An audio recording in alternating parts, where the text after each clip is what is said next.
अभी अपनी study continue कर रहे होंगे। अब एक चीज़ ये है कि हमने काफ़ी चीज़ पढ़ चुके हैं। पहले 3-4 वीडियो में हमने लास्ट क्लासेस जो ली थी उसमें अपन काफ़ी चीज़ें पढ़े, जैसे कूलॉम्स लॉ पढ़ लिया, कंजर्वेशन ऑफ चार्ज पढ़ लिए, क्वांटाइजेशन ऑफ चार्ज पढ़ लिया। ठीक है, अब प्रॉपर्टी ऑफ चार्जेस में भी हमने कुछ बात की थी। लेकिन अब यहाँ पे आपका एक बहुत प्यारा सा खूबसूरत का टॉपिक आ रहा है, इलेक्ट्रिक फील्ड। ठीक है, अब इलेक्ट्रिक फील्ड जो हम पढ़ेंगे, ठीक है, इलेक्ट्रिक फील्ड बहुत ही अच्छा टॉपिक है और ये कहना चाहिए कि आने वाले 3-4 लेक्चर आपके इलेक्ट्रिक फील्ड पर ही रहेंगे। ठीक है, जो हम पढ़ेंगे। लेकिन आज का जो वीडियो है ये बहुत इंट्रोडक्शन वीडियो है इलेक्ट्रिक फील्ड पर। ठीक है, जिसको हम आज थोड़ा सा एक्सप्लेन करेंगे। तो आप देख रहे हैं आपका चैनल आरके फिजिक्स और मैं हूँ आरके कोरी सर। ठीक है, आपका स्वागत है आपके प्यारे से चैनल पर। चल लेट्स स्टार्ट करें। चल, आज अपना टॉपिक है इलेक्ट्रिक फील्ड।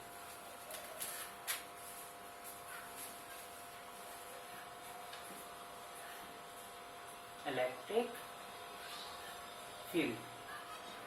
ठीक है, अब एक्चुअली क्या है, अभी हम आज का जो वीडियो बना रहे हैं ये वीडियो जनरली क्या हिंदी मीडियम वालों के लिए है कि हम पूरी टर्मिनोलॉजी जो यूज़ करेंगे वो हम हिंदी में करेंगे। ठीक है, क्योंकि काफ़ी फ़ोन आए बच्चों के मेरे पास कि उन्होंने सर हिंदी में बनाइए, इंग्लिश में थोड़ी सी प्रॉब्लम जाती है हिंदी मीडियम वालों को। तो आई होप कि आप लोगों को ये इस वीडियो समझ में आए, है ना। तो आप लोग की डिमांड के अनुसार हम ये वीडियो हिंदी में बना रहे हैं, जैसे पढ़ें और ध्यान से अपने नोट्स तैयार करते चलें। इलेक्ट्रिक फील्ड मतलब क्या? विद्युत क्षेत्र। विद्युत क्षेत्र। अब विद्युत क्षेत्र जनरली आप उसके पहले अपन कुछ कॉन्सेप्चुअल करें तो हम ये देखें कि मान लो यहाँ पर एक कोई प्लस क्यू चार्ज रखा हुआ है। ठीक है, यहाँ पर एक प्लस क्यू चार्ज है। इससे कुछ दूरी पर हम एक बहुत ही छोटा सा एक चार्ज लेकर आते हैं, क्यू नॉट। ठीक है, इस चार्ज को, ये बहुत छोटा सा होता है चूहा जैसा, इसलिए अपन इसे जनरली इस पर सारे एक्सपेरिमेंट किए जाते हैं क्यू नॉट पर, इसलिए हम इससे बोले जाते हैं, इसको हम बोलते हैं परीक्षण आवेश। क्या कहा जाता है? परीक्षण आवेश। इसका जो मापांक होता है, मापांक या हम भी बोल सकते हैं परिमाण, ये 1 होता है। इसका की जो प्रकृति होती है, मतलब नेचर, ठीक है, ये कैसा होता है? धनात्मक, मतलब ये धन आवेश होता है, पॉजिटिव। इसको हम बोलते हैं पॉजिटिव यूनिट चार्ज। ठीक है, क्या कहा जाता है?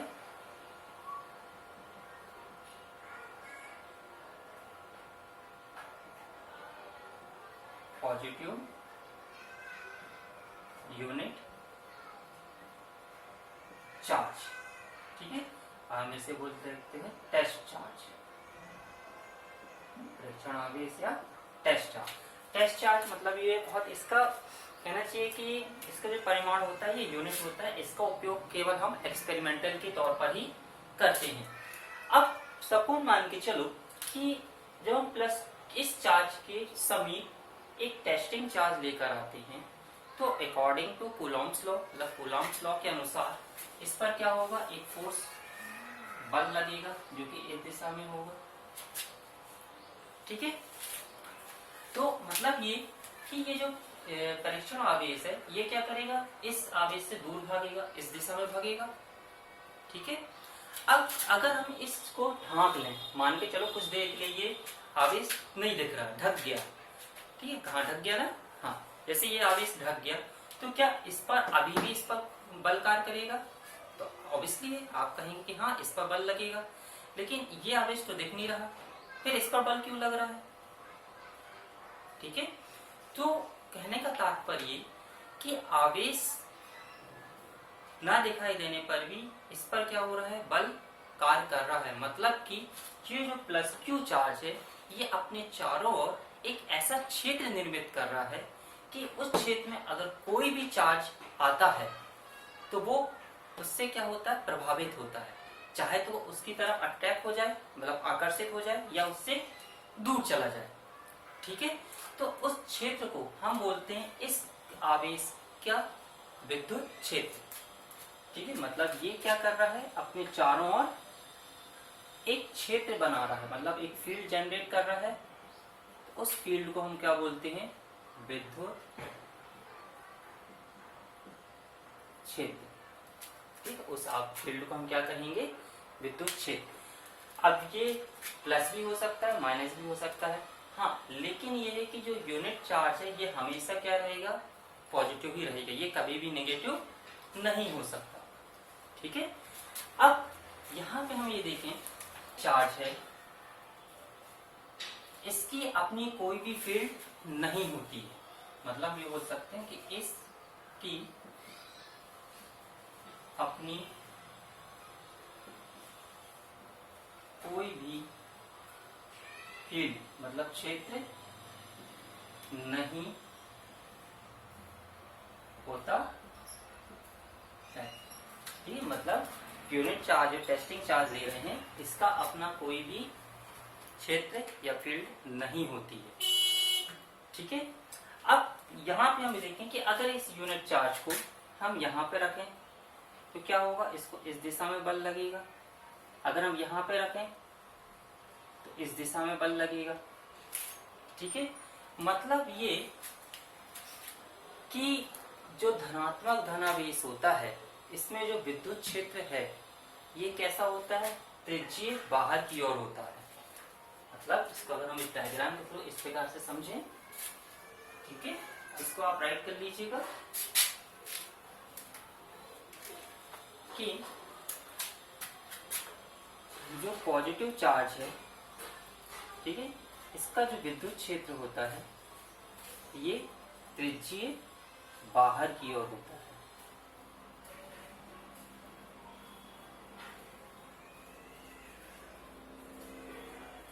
ओके, ये मतलब इसको बोल सकते हैं, ये कैसा रहेगा, त्रिज्यीय बाहर की ओर।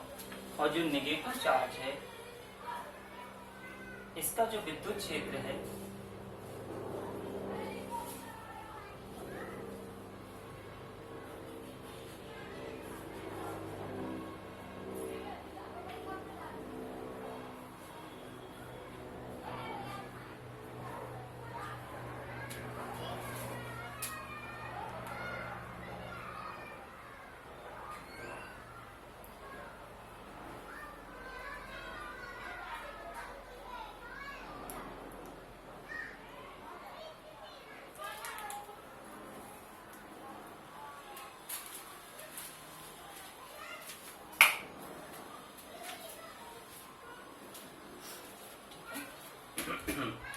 हाँ, तो नेगेटिव चार्ज है तो इसका जो विद्युत क्षेत्र होता है ये त्रिज्यीय अंदर की ओर होगा। कैसा होगा, त्रिज्यीय अंदर की ओर। ठीक, ये अगर धनात्मक आवेश है तो उसका जो विद्युत क्षेत्र होगा वो त्रिज्यीय बाहर की ओर होगा, और नेगेटिव चार्ज है तो उसका कैसा होगा, त्रिज्यीय अंदर की ओर होगा। ठीक है, अब यहाँ पे हम ये देखें कि कितना क्लियर है, चलिए इसको इरेज करें। अब चीज और है कि जैसे कि अगर यहाँ पर आपका क्या है, एक धनात्मक आवेश रखा हुआ है प्लस क्यू, इसके चारों ओर क्या है, इसका विद्युत क्षेत्र है, इसके चारों ओर क्या होगा, इसका विद्युत क्षेत्र होगा। इस चार्ज से कुछ दूरी पर एक बिंदु P है जहां पर एक यूनिट चार्ज रखा हुआ है, ठीक है, Q0। तो इस पर क्या होगा, एक बल कार्य करेगा, मतलब कि ये जो यूनिट चार्ज है प्लस टेस्ट परीक्षण आवेश है, ये क्या करेगा, अपने ऊपर एक बल को अनुभव करेगा। मतलब इस पर बल लग रहा है तो ये क्या करेगा, अपने ऊपर एक बल को अनुभव करता है, तो वो अपने ऊपर जितने बल को अनुभव करेगा वो उस बिंदु पर क्या कहलाएगी? विद्युत क्षेत्र की तीव्रता, इंटेंसिटी ऑफ इलेक्ट्रिक फील्ड। ठीक है, मतलब कि जो इलेक्ट्रिक फील्ड है क्या बोलेंगे हम? विद्युत क्षेत्र की तीव्रता। इंग्लिश में बोला जाता है इसे इंटेंसिटी ऑफ इलेक्ट्रिक फील्ड। तो इंटेंसिटी ऑफ इलेक्ट्रिक फील्ड क्या होगी कि किसी आवेग या किसी विद्युत क्षेत्र में, किसी विद्युत क्षेत्र में रखा हुआ एकांक धनावेश अपने ऊपर जितने बल को अनुभव करता है उसे उस बिंदु पर विद्युत क्षेत्र की तीव्रता कहते हैं। इस पर लगने वाला विद्युत क्षेत्र क्या? F, बल F है और आवेश कितना है? Q not. तो E इज इक्वल टू क्या आ गया? Q F upon Q not. Clear? अब यहाँ पे चूंकि क्या है, बल आपका एक सदिश राशि है, तो विद्युत क्षेत्र भी क्या होगी? सदिश राशि होगी। ठीक है, तो जब ये हम भी बोल सकते हैं कि यह है एक सदिश राशि है,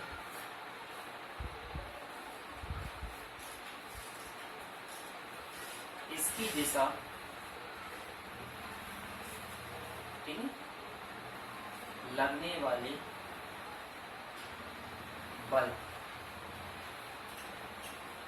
की दिशा के अनुदिश होती है। क्लियर? अब सेकंड चीज कि अगर हम इसका मात्रक देखें तो मात्रक कितना होगा? F का मात्रक कितना होता है? न्यूटन। और आवेश का मात्रक, ठीक है, कूलम। हम ये बोल सकते हैं कि इसका मात्रक क्या बनेगा? न्यूटन प्रति कूलम, न्यूटन प्रति कूलम। और यदि हम इसका बीमी सूत्र देखें, डायमेंशनल फार्मूला या बीमी सूत्र कितना आ जाएगा? बल का कितना होता है बीमी सूत्र? N/L/T-2। और आवेश मतलब चार्ज का, कूलम का कितना होता है? धारा गुणित समय मतलब 80। तो ये आ जाएगा कितना आपका? M/L/T-3 A inverse. ठीक है, तो ये सिंपल थोड़ी सी डेफिनेशन हो जाती है इलेक्ट्रिक फील्ड की। इंटेंसिटी ऑफ इलेक्ट्रिक फील्ड को हम शॉर्ट फॉर्म में इलेक्ट्रिक फील्ड ही बोलते हैं। ठीक है, अगर आपसे कहा जाता है कि इलेक्ट्रिक फील्ड फाइंड आउट करो, मतलब कि intensity of electric field find out करना रहेगा या निकालना रहेगा। ठीक है, चलिए तो अब इसे रूट कीजिए, फिर अपन आगे देखें। ठीक है, मतलब ये कि हम यहाँ पे ये बोल सकते हैं कि प्रत्येक चार्ज, चाहे वो नेगेटिव हो चाहे पॉजिटिव, प्रत्येक चार्ज अपने साथ अपने चारों तरफ एक फील्ड बनाता है। ठीक है, और इस पर जो लगने वाला बल है, ये कौन सा बल है आपका? मतलब कि नॉन टचिंग फोर्स, मतलब बिना स्पर्श किए हुए बल लगना, इसको हम बोलते हैं विद्युत बल, मतलब स्थिर विद्युत बल। अब यहाँ पे हमारे पास एक चीज आती है कि बिंदु आवेश के कारण किसी बिंदु पर विद्युत क्षेत्र की तीव्रता ज्ञात करना। बिंदु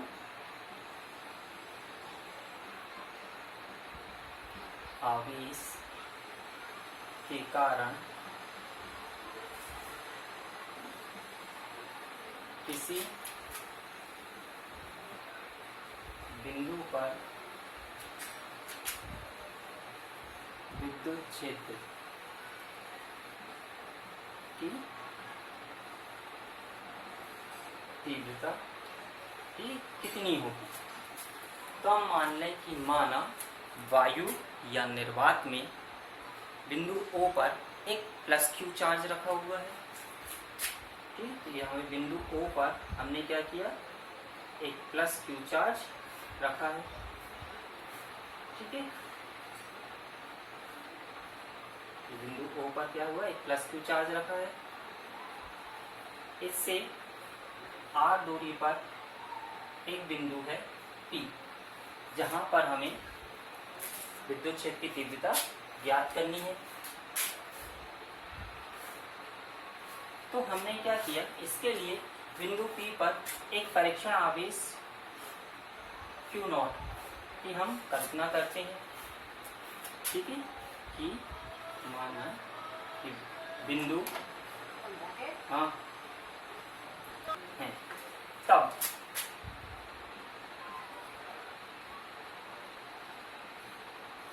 कूलाम के नियम से, अब यहाँ पे कूलाम का नियम क्यों बना, Q0 पर लगने वाला बल फर्स्ट, यहाँ पे आपको मालूम है K की वैल्यू कितनी होती है वायु या निर्वात में, 1/4πε0। क्लियर। तो अब ये मालूम है कि इस बल की जो दिशा होगी वो कैसे होगी, दोनों में क्या है प्रतिकर्षण होगा, तो इस बल की दिशा क्या होगी, इस दिशा में लगेगा, मतलब OP के अनुदिश। हम लिख सकते हैं कि इसकी दिशा OP के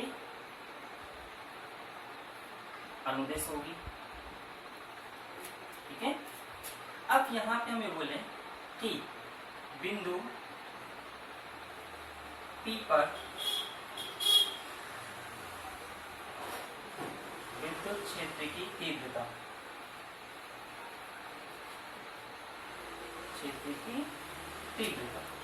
तो ये क्या आ जाएगी बेटा, E is equal to F upon Q0, क्योंकि बल कितना लग रहा है बिंदु P पर, जो आवेश है Q0 उस पर बल कितना लग रहा है F, आवेश कितना है Q0। तो यदि हम ये वैल्यू रख देते हैं, ठीक है, ओके, अगर हम इसकी वैल्यू रखें तो E is equal to F की वैल्यू क्या है बेटा, Q0 अपॉन R², और अपॉन में क्या है Q0, तो Q0 से Q0 मर गया, तो E इज इक्वल टू क्या बचा हमारे पास, KQ अपॉन R²। ठीक है, ये कैसा हो जाएगा, न्यूटन पर कूलम। तो यहाँ से आपको बिंदु आवेश के कारण किसी बिंदु पर विद्युत क्षेत्र की तीव्रता के लिए एक छोटा सा व्यंजक मिल जाता है। ठीक है, चलो अब यहाँ से हम थोड़ी सी चीज और आपको बताते हैं। यहाँ देखने पर ये पता चलता है कि देखो ये जो आवेश है जिसके कारण विद्युत क्षेत्र बन रहा है उसका मान कैसा हो जाएगा, नियत, के भी एक क्या है नियत, मतलब कांस्टेंट है।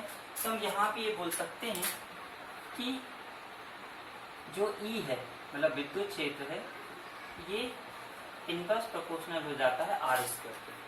ठीक है, अब यहाँ पे यदि if R टेंड्स टू 0 इंफिनिटी, अगर R का मान कैसा हो जाए इन्फिनाइट चला जाए तो E का मान कितना होगा 0। तो हम ये बोल सकते हैं कि अनंत पर किसी भी आवेश की विद्युत क्षेत्र की तीव्रता क्या होती है, शून्य होती है, मतलब अनडिफाइंड है।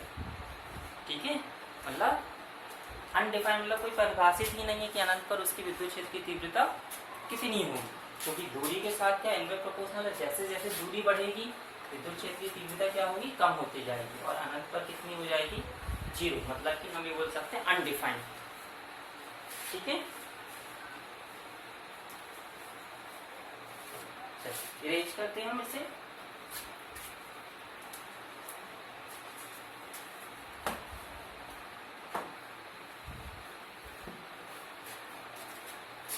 अब देखो विद्युत क्षेत्र की तीव्रता का सदिश रूप,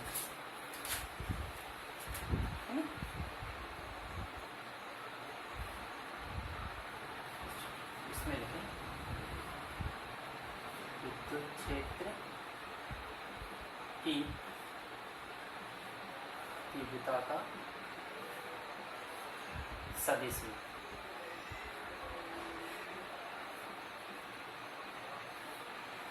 ठीक है। तो आएगा यहाँ पे देखिए प्लस क्यू आवेश है, इससे आर दूरी पर बिंदु पी पर प्लस क्यू नॉट बिंदु पी पर जो विद्युत क्षेत्र की तीव्रता है वो कितनी होगी, E is equal to K Q upon R square. Clear. अब यहाँ पे हम ये देखें कि जो विद्युत क्षेत्र है तो सदिश रूप में तो विद्युत क्षेत्र है वो कितना आ जाएगा, के क्यू अपॉन आर स्क्वायर। आपको मालूम है कि नियतांक है, क्यू आपका आदेश राशि है, तो ये जो आर है दूरी ये क्या है, आपके जो विस्थापन होता है वो आपके एक सदिश हो जाता है। तो ये हो जाएगी आपका क्या, आर कैप, मतलब दूरी का एकांक वेक्टर, एकांक सदिश।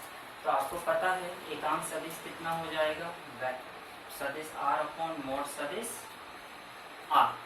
तो आप इसको इस प्रकार से लिख सकते हो, के क्यू अपॉन आर स्क्वायर सदिश आर अपॉन मोड सदिश आर। तो इसको इस प्रकार से लिख सकते हैं हम, के क्यू अपॉन सदिश आर अपॉन मोड सदिश आर का क्यू। तो ये होता है, ठीक है, विद्युत क्षेत्र का सदिश रूप। जब भी विद्युत क्षेत्र का सदिश रूप निकालना होता है तो हम आवेश को विथ साइन रखते हैं, मतलब चिन्ह सहित रखा जाता है।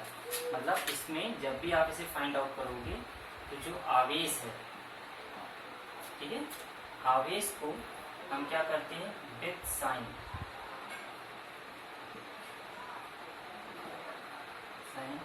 रखते हैं।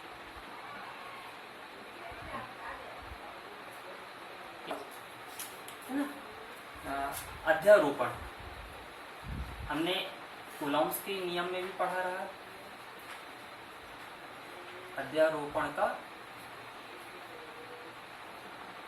सिद्धांत मतलब प्रिंसिपल ऑफ सुपरपोजिशन, ठीक है। कूलॉम्स लॉ में भी आपने प्रिंसिपल ऑफ सुपरपोजिशन अपन ने पढ़ा है। तो विद्युत क्षेत्र की तीव्रता में भी क्या होता है, आपका प्रिंसिपल ऑफ सुपरपोजिशन लागू होता है।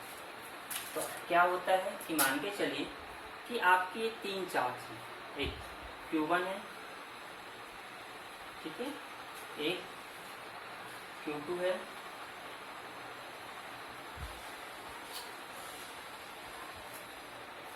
और एक आपका Q3 है। तो इन तीनों से सपोज कुछ दूरी पर है ना, बिंदु O पर क्या है, हमें विद्युत क्षेत्र की तीव्रता ज्ञात करनी है। तो आपको पता है कि इस Q1 के कारण बिंदु O पर जो विद्युत क्षेत्र की तीव्रता होगी वो मान के चले E1 होगी, ठीक है।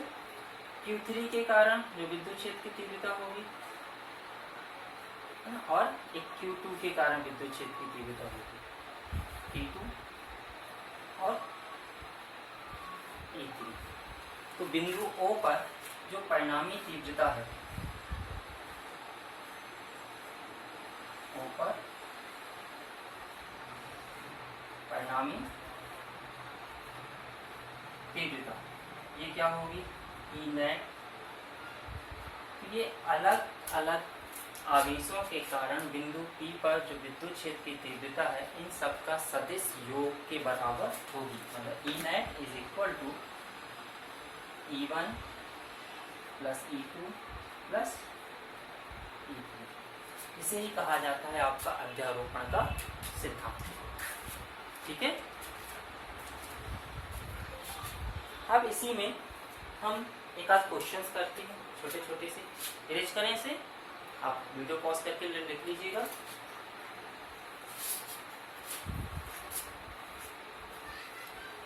अब देखो एक क्वेश्चन है कि हमारे पास एक समबाहु त्रिभुज है। आपको पता है समबाहु त्रिभुज क्या होता है, जिसकी तीनों भुजाएं बराबर होती है, ए और ए। इस पर प्लस क्यू चार्ज रखा है, इस पर भी प्लस क्यू चार्ज रखा है और इस पर कितना रखा है, माइनस क्यू चार्ज। तो हमसे कहा गया है कि वर्टेक्स ए पर परिणामी विद्युत क्षेत्र की तीव्रता ज्ञात करो, है ना। मतलब हमें निकालना है ई नेट बिंदु ए पर, बिंदु ए पर हमें ई नेट निकालना है, कितना होगा। हमारे पास इतनी चीजें पता है। तो अगर आपको मालूम है तो आप ये देखो कि इस प्लस क्यू के कारण है बिंदु ए पर जो विद्युत क्षेत्र की तीव्रता होगी, ठीक है, वो कितनी होगी, E1, ठीक है, जो कि कितनी होगी आपकी,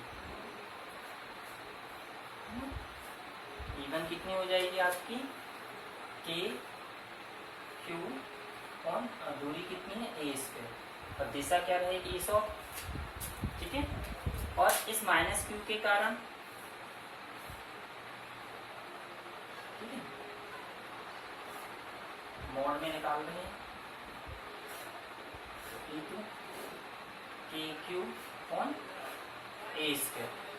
अब देखो यहाँ प्लस यहाँ नेगेटिव, तो दोनों में क्या होगा, आकर्षण, तो ये E2 हो गया। अब ये देख रहे हो कि E1 और E2 है ना, E1 और E2 जो है ये परिमाण में तो बराबर है लेकिन दिशाओं में भिन्न है। तो इनका जो ई नेट होगा परिणामी वो ऐसा जाएगा, ई नेट, ठीक है। अब चूंकि क्या है, संभाव त्रिभुज है, तो ये एंगल कितना है आपका, 60, ठीक, ये एंगल कितना बना, 60। तो ये पूरा एंगल कितना बनेगा आपका, बताइए, 180 माइनस 60 मतलब कितना, 120 डिग्री। ये हाफ एंगल मत लेना, पूरा फुल एंगल लेना, क्योंकि ये वेक्टर एक ये है और एक वेक्टर, मतलब आपका एक वेक्टर ये जा रहा है और एक वेक्टर ये जा रहा है। इन दोनों वेक्टरों के बीच का जो एंगल है वो लेना है। देखो ये 60 का हो गया, लीनियर पेयर बना लीजिए, रेखीय योग में से 180 माइनस 60 मतलब कितना होता है, 120। तो आपको पता है अगर इन दोनों को हमने किसके पर मान लिया, ई के, तो जो ई नेट आ जाएगा वो कितना हो जाएगा आपका, परिणामी निकालने के लिए हमने आपको बताया था कितना होता है, अंडर रूट E1 मतलब ई का स्क्वायर प्लस ई का स्क्वायर प्लस 2ab मतलब 2e इंटू ई कॉस 120, ठीक है, कितना आ जाएगा, कॉस 120। तो आपको पता है कॉस 120 की वैल्यू कितनी होती है, माइनस कितनी हो जाएगी, ये हो जाएगी E1 E square plus E square plus 2e square और यहाँ पे माइनस 1/2, 2 से 2 कैंसिल, ठीक, तो ये कितना बचेगा, ई नेट अंडर रूट, ठीक है, ए स्क्वायर तो minus E square minus cancel, तो कितना आ गया, ई स्क्वायर, तो आपका ई कितना बचा, ई बाहर, मतलब आ गया के क्यू अपॉन ए स्क्वायर। ई की वैल्यू कितनी है, के क्यू अपॉन ए स्क्वायर। तो ये आपका क्या निकल आता है, परिणामी तीव्रता, ठीक। इस प्रकार से आप इसे फाइंड आउट कर सकते हैं। तो चार्ज है तो एक दूसरे से 2 मीटर के डिस्टेंस पर रखे हुए, एक है आपका 1 माइक्रोकूलम और एक है आपका 2 माइक्रोकूलम। इन दोनों के बीच की दूरी 2 मीटर, कितनी है, 2 मीटर है, इस पर 2 सेंटीमीटर। अब ये है कि आपके क्वेश्चन क्या कहता है कि हमारे पास 2 सेंटीमीटर के डिस्टेंस पर एक 1 माइक्रोकूलम एक 2 माइक्रोकूलम के 2 आवेश रखे हैं, इनके बीच में मध्य बिंदु पर एक बिंदु P है जहां पर हमें परिणामी तीव्रता निकालनी है, परिणामी तीव्रता, ठीक है, कहाँ पर, बिंदु P पर निकाल दिया। तो देखो यहाँ से यहाँ तक का डिस्टेंस कितना हो गया 1 सेंटीमीटर, और यहाँ से यहाँ तक का भी डिस्टेंस कितना हो गया 1 सेंटीमीटर। तो देखो क्या होगा कि इसके कारण हाँ परिणामी तीव्रता, ये क्या है -q चार्ज है, ठीक है। अब देखो यहाँ पे क्या है, ये पॉजिटिव है, तो यहाँ पे पॉजिटिव यूनिट चार्ज मानते हैं, तो इसकी दिशा क्या हो जाएगी इस और E1। तो 1 माइक्रोकूलम की, आपको पता है कि 1 माइक्रोकूलम बराबर होता है 10⁻⁻6 कूलम, और 1 centimetre is equal to 10⁻³ metre. तो ये वैल्यू रखेंगे। किसी भी बिंदु पर जो तीव्रता होती है वो कितनी होती है, q/r²। तो 1 माइक्रोकूलम के कारण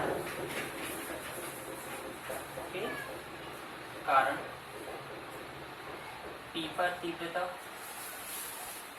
ये कितनी हो जाएगी, E1 is equal to K की वैल्यू आपको पता है कितनी होती है 9 × 10⁻⁹, और Q कितना है 1 माइक्रोकूलम मतलब 10⁻⁻6 कूलम, और दूरी कितनी है 1 सेंटीमीटर, तो ये आ जाएगा 10⁻³ का स्क्वायर, ठीक है। और सॉल्व करेंगे 9 × 10⁻⁹ मल्टीप्लाई 10⁻⁻6 अपॉन 10⁻⁻6 से ये कैंसिल आउट, तो 9 × 10⁻⁹ ये आपकी E1 हो गई, क्लियर। इसी प्रकार 2 माइक्रोकूलम के कारण, है ना, 2 माइक्रोकूलम के कारण P पर तीव्रता, तो ये कितनी हो जाएगी बेटा E2। इसका डायरेक्शन कैसा होगा इस और, क्योंकि ये पॉजिटिव ये नेगेटिव, तो दोनों में क्या होगा आकर्षण। ये आ जाएगा कितना 9 × 10⁻⁹ मल्टीप्लाई 2 माइक्रोकूलम, कितना आ जाएगा 2 × 10⁻⁻6 कूलम, दूरी 10⁻⁻3 का स्टेप, 2 9 जा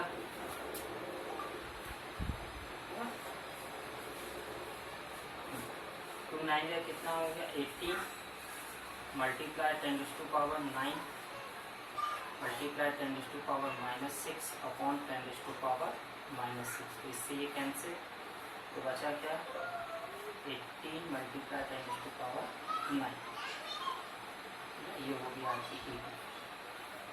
अब आप ये देखो कि बिंदु P पर जो परिणामी तीव्रता है E9, ठीक है, वो कितनी हो जाएगी E1 और E2 दोनों की दिशा एक ही है, परिणामी तीव्रता कितनी हो जाएगी ऐड हो जाएगी E1 प्लस E2। तो यहाँ से 9 मल्टीप्लाई 10⁻⁹ प्लस 18 मल्टीप्लाई 10⁻⁹, तो ये कितना आ जाएगा 10⁻⁹ कॉमन निकालेंगे तो 9 प्लस 18, तो ये आ जाएगा 27 मल्टीप्लाई 10⁻⁹, या 2.7 मल्टीप्लाई 10⁻10 न्यूटन पर कूलम। तो ये बिंदु P पर क्या आ जाएगी परिणामी तीव्रता। इस प्रकार से हम क्या कर सकते हैं, इनके न्यूमेरिकल्स को सॉल्व कर सकते हैं, ठीक है। और भी इसके हैं तो ये आपका थोड़ा, ठीक है। तो इस प्रकार से हम इसे आगे सॉल्व करेंगे। अब इसके बाद जो इसके बनते हैं आगे कि अभी जो ये विद्युत क्षेत्र की तीव्रता है ये क्या है बिंदु आवेश के कारण है, लेकिन जब आवेश क्या होता है डिस्ट्रीब्यूट होता है, ठीक है, जैसे एक रिंग में डिस्ट्रीब्यूट हो गया, एक रॉड में डिस्ट्रीब्यूट हो गया, ठीक, एक सेमी सर्कल में डिस्ट्रीब्यूट हो गया, तो उस समय हम किसी पॉइंट पर विद्युत क्षेत्र की तीव्रता कैसे निकालें, ठीक, इसको हम आगे के वीडियो में देखेंगे। तब तक के लिए आप वीडियो को देखें और इसको समझें, और जो भी आपके डाउट्स हों उसे आप जल्द से जल्द क्लियर करें, कमेंट बॉक्स में शेयर करके आप मुझसे पूछ सकते हैं, ठीक है। ओके, तब तक के लिए गुड बाय।